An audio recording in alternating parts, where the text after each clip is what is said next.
Admit it, you've done some dumb stuff with your table saw. Just touch it. Okay, Jamie. You gotta touch it. Yeah. Don't. You're the man, buddy!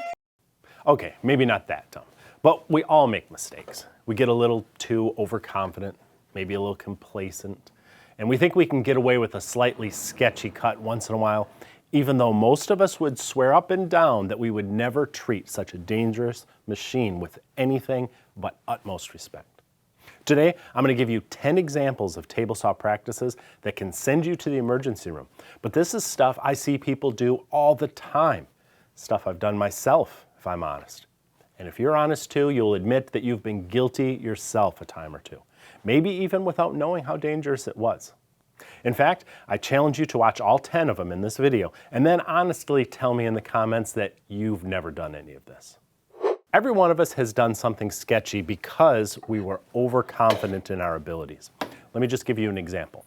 Not too long ago, I saw a large woodworking channel on YouTube demonstrating how to cut a tenon on a narrow board by standing it on end and then moving it past the blade with just his hands. I can't tell you how stupid this is. If anything goes wrong, the workpiece rotates even slightly, pinches or catches just a little bit, your fingers are going to be gone before you even feel the blade touch you. But in his comments, you saw all kinds of folks saying, oh, he's a pro. He does this all the time. He knows his level of skill and his limitations. I've met a lot of nine-fingered woodworkers who said those exact same things. When experience leads to overconfidence, bad things happen. An example of overconfidence is how a lot of people think that they won't be cut by a table saw if they just keep their eye on the blade, so they can let their fingers get as close as they want. I can't tell you how many times I hear someone say, just don't be an idiot and touch the spinny part. Well, the problem is the spinny part can touch you if the wood catches or binds. It can lift the wood on top of the blade and your hand on top of the teeth much faster than you can react. As a general rule, if you can spread your fingers and your pinky touches the fence while your thumb touches the blade, the cut is too narrow to make without a pusher. Keep one nearby all the time and use it for narrow rips, because just because you got away with something 1,000 times in the past doesn't mean the next sketchy rip won't change your life. It's one thing to use a pusher, it's another to use it improperly. So engaging it too early before the end of the workpiece is on top of the saw can lift the nose of the wood, and that could drop back down on top of the blade and kick back at you. Likewise, using a push stick off center might cause, especially a small workpiece, to rotate, which could put pressure against the side of the blade, and that could cause a kickback. Learn to use your pusher at the right time and to center it as best as you can as you complete your cut. Table saws are designed to cut wood after it's been milled straight and flat. They're not designed to cut boards that may be warped or cupped or bowed. A table saw requires a flat surface to lay on top of the saw and a straight edge to run against the fence. Otherwise, the wood can shift during the cut, and that could cause a violent kickback. If you have to cut a rough board, do it with a different tool. A table saw's rip fence is meant for ripping, not for cross-cutting. As a general rule, if the distance between the blade and the fence is greater than the length of the edge that's against the fence, you should treat this as a crosscut and use a sled or a miter gauge to rip your workpiece instead of a rip fence. Now, I say this is a general rule because large workpieces may be easier to steady with just the fence alone. For example, I might crosscut a sheet of plywood at, say, 50 inches, even though the end of the sheet that's running against the rip fence is just 48 inches long. So use common sense. If you have to try really hard to keep that workpiece from turning during the cut, it's not a candidate for the rip fence. Use a miter gauge or a sled to guide your cut instead. When making a cross cut with a miter gauge, it seems really handy to use your rip fence as an index. For example, if I want to cut 5 inches off the end of a board, I might be tempted to just set my rip fence to 5 inches, lock it in place, and then put the end of the board against it as I make a cut with my miter gauge. The problem is the offcut here can turn as it comes loose from the board, and as it does, it can become wedged between the fence and the blade and kick back at you. You have to keep your fence far enough away from the blade to allow some room for this offcut to turn if it wants to.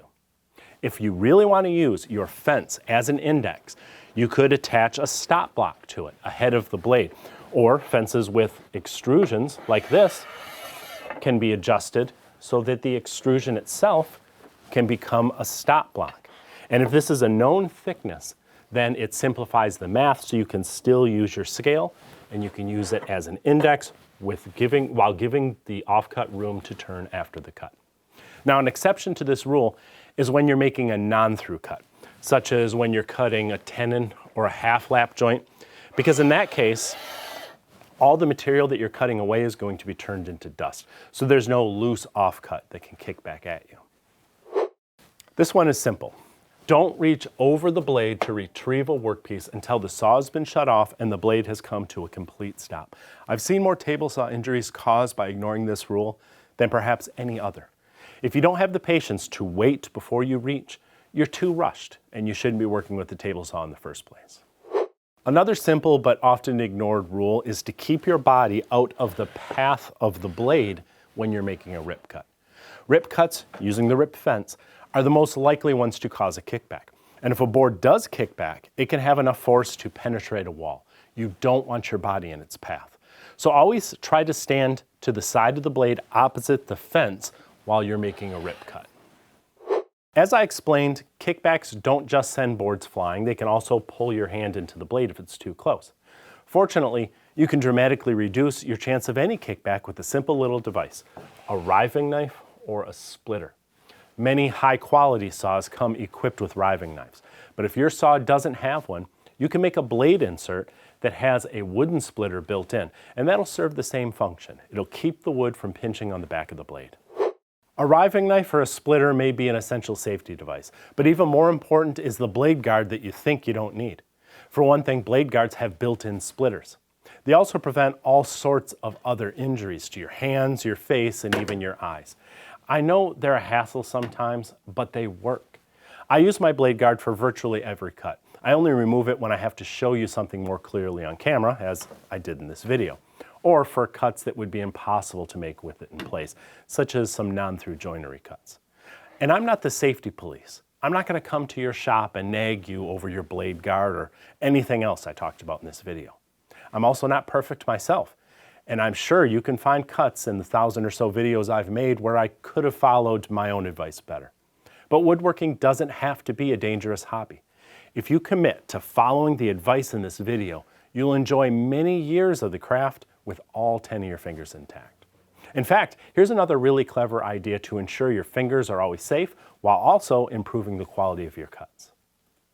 I've used a lot of feather boards over the years, but the Bow Feather Pro has really caught my attention. The fingers easily bend in the feed direction, but should something go wrong, the unique curved shape at the top of the fingers, combined with that living hinge at the base, produces a cam-like action that greatly increases the pressure and virtually locks the board in place. The manufacturer claims 5 times greater pull resistance than a standard feather board, but I think it's more than that. It's really a unique design that honestly has changed my attitude about how useful featherboards actually are as anti-kickback devices. Maybe you should get just one of them so you can try it for yourself.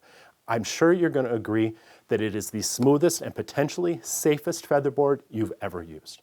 And they come from a small family business that's run by 2 brothers who came up with this great idea in their garage and they've built a business around it. I love supporting things like that.